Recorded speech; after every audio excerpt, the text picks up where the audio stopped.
Hey, my name's Nathan, and in this video I'm going to show you how to bring up the main menu and all the features we have in FieldLink MR. To begin, one way to open that menu is to raise your hand with your palm facing towards you. Another way is to use the voice command and say the word menu. Here is the main menu for FieldLink MR, where you can see all of the different tools and features that we've got. To start, we see our device settings that we saw before in a previous video, so in this case we'll jump straight into the layout settings. This is where we can update our layout specific settings, such as our horizontal tolerance with these various different increments, as well as our vertical tolerance, all the way to ignoring that vertical tolerance.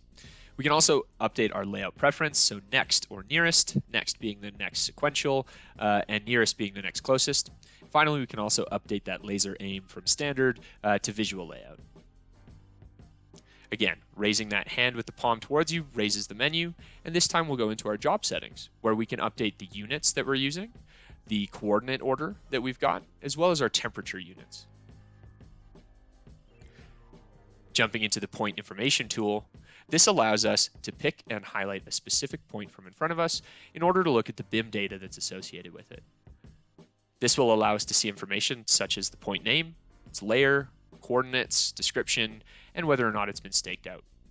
If we want to see more information, such as the attributes that might be assigned to it from the authoring software, we can hit the More button in order to expand that panel. Finally, opening up that menu again, we can also use the voice command menu instead of using our hands.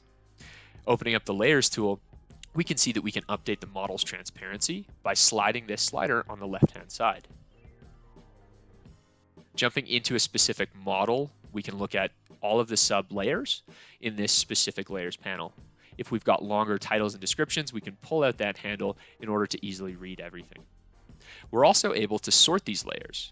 First, we can sort by the most detailed layers, so the most geometric information, or we can go into our largest layers, which are the biggest sizes, and then finally with alphabetical and reverse alphabetical order.